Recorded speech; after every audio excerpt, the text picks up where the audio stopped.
இனிய உறவுகள் அனைவருக்கும் இனிய இரவு வணக்கம். எல்லோரும் எப்படி இருக்கீங்க? நல்லா இருக்கீங்களா?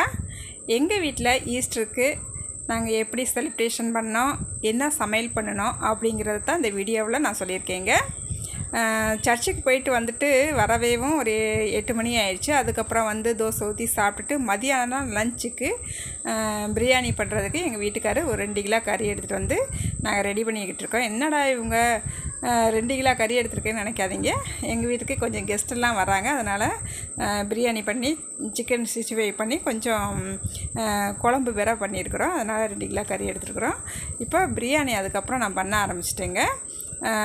மணி ஒரு 12:30 கிட்ட ஆயிடுச்சுது. பிரியாணி பண்ண ஆரம்பித்தாச்சு. பிரியாணி டேஸ்ட்டும் சூப்பராக வந்துருந்துச்சுங்க. நம்ம பிரியாணிக்குன்னு ஒரு ஸ்பெஷலாக சூப்பரான ஒரு மசாலா அரைச்சி வச்சுருந்தேன். அதனால் வழக்கம் போல் பிரியாணி செம்ம டேஸ்ட்டாக வந்துருந்துச்சு. வந்த கெஸ்ட்டுக்கெல்லாம் பிரியாணி ரொம்ப பிடிச்சி போச்சு. பிரியாணி பார்த்திங்கன்னா நான் எப்படி ஒரு 3/4 கிலோவுக்கு மேலே பண்ணியிருந்தேன். ஒரே நேரத்துலையே பிரியாணி காலி ஆகிடுச்சுங்க. அந்தளவுக்கு டேஸ்ட்டு சூப்பராக இருந்தது. பெரும்பாலும் எங்கள் வீட்டில் வந்து கிறிஸ்மஸ்னாலும் சரி, தீபாவளினாலும் சரி, இந்த மாதிரி எந்த விசேஷங்கனாலும் சரி, பர்த்டே பார்ட்டினாலும் சரி, எதுனாலும் சரிங்க பிரியாணி தான் பண்ணுவோம். எல்லாருக்குமே ரொம்ப ரொம்ப பிடிக்கும். பெரும்பாலும் வந்து கிறிஸ்மஸ் அப்படின்னாலேவும் எல்லாருமே எங்கள் வீட்டுக்கு தான் வர விருப்பப்படுவாங்க. ஏன்னா நான் கொஞ்சம் பரவாயில்லாமல் சமைக்க கற்றுக்கிட்டதுனால பரவாயில்லாமல் சமைப்பேன்னு நம்புகிறேன். அதனால் எங்கள் வீட்டுக்கு வர விரும்புவாங்க. எங்கள் மச்சான் வீடு, எங்கள் குழந்தை வீடு, பேரப்பிள்ளைக இவங்கெல்லாம் எங்கள் வீட்டுக்கு தான் வரணும்னு நினைப்பாங்க. ஏன்னா ஆச்சி நல்லா சமைப்பாங்க அப்படின்னு சொல்லிட்டு எங்கள் பேரப்பிள்ளைகள்லாம் சொல்லுவாங்க. அதே போல் எங்கள் குழந்தை பிள்ளைகளும் ரொம்ப பிடிக்கும் என்னோடய சமையல். வந்து இந்த மாதிரி பிரியாணி தான் அடிக்கடி செஞ்சு கொடுப்பேன். மற்ற எந்த சமையல்னாலுமே நான் பண்ணினாலுமே பக்கத்தில் தான் இருக்காங்க. நான் டிஃபன் பாக்ஸில் வச்சு அவங்களுக்கு கொடுத்து விட்ருவேன்.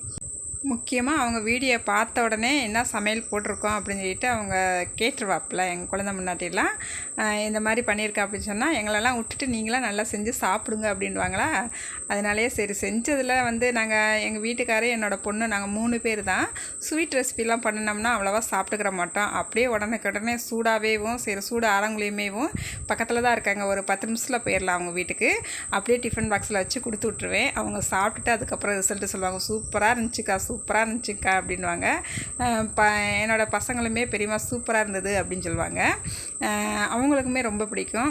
அப்புறம் இன்றைக்கும் அவங்க பேரப்பிள்ளைக, எங்கள் மச்சான் மக, அப்புறம் எங்கள் குழந்தை பொண்டாட்டி இவங்கெல்லாம் எல்லோரும், எங்கள் மாமியார் எல்லாருமே வந்திருந்தாங்க. இன்றைக்கி பிரியாணி பண்ணியிருந்தேன். எங்கள் மாமியார் வந்து பிரியாணி அவ்வளோவா சாப்பிட மாட்டாங்க. அவங்களுக்கு ஒயிட் சாதம் வச்சு ஈரல் வறுவல், அப்புறம் கொஞ்சம் கிரேவி வச்சுருந்தோம், ரசம் வச்சு வெள்ளை சாதம் வச்சுருந்தோம். அப்புறம் எங்களுக்கு வந்து நல்லா பிரியாணி வச்சுருந்தோம். அதுக்கப்புறம் பார்த்திங்கன்னா சிக்கன் 65 போட்டிருந்தேன். அப்புறம் தயிர் பச்சடி இது வச்சு நாங்கள் சாப்பிட்டோம். எங்கள் குழந்தை பொண்டாட்டி வந்து அவங்க வீட்டில் வச்ச பிரியாணியை ஒரு டிஃபன் பாக்ஸில் வச்சு கொண்டு வந்திருந்தா. எங்கள் வீட்டில் நான் வச்சதா சாப்பிட்டு பாருங்கள் அப்படின்னு சொல்லிட்டு கொண்டு வந்திருந்தா. சரி கொண்டு வா அப்படின்னு சொல்லிட்டு சாப்பிட்டு பார்த்தா அவளுமே நல்லா தான் செஞ்சுருந்தா. அதுக்கப்புறம் எல்லாருமே இலையை போட்டு உட்காந்துட்டு சாப்பிட ஆரம்பித்தாங்க. அப்புறம் கொஞ்சம் பாயாசமும் பண்ணியிருந்தேன். ரொம்பவே டேஸ்ட்டாக வந்துருந்துச்சு. பாயாசம் ஜவ்வரிசி சேமியா பாயாசம் தாங்க பண்ணியிருந்தேன். ரொம்பவே டேஸ்ட்டாக வந்துருந்துச்சு. அப்புறம் எல்லாருமே இலையை போட்டு சாப்பிட உட்காந்துட்டாங்க. என்னோடய பேரனுக்கு வந்து 65னா ரொம்ப ரொம்ப பிடிக்குங்க.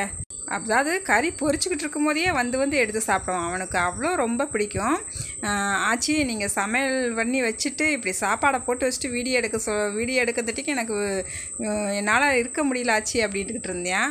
அவன் உட்காந்து சாப்பிட்றதுக்கு ரெடியாக இருந்துக்கிட்டு இருந்தான். அடே இருடா ஒரு வீடியோ மட்டும் எடுத்துக்கிறேன்டா அப்படின்ட்டு வீடியோ எடுத்துக்கிட்டு இருந்தேன். அவனை என்னால் முடியலன்னுக்கிட்டே இருந்தாங்க.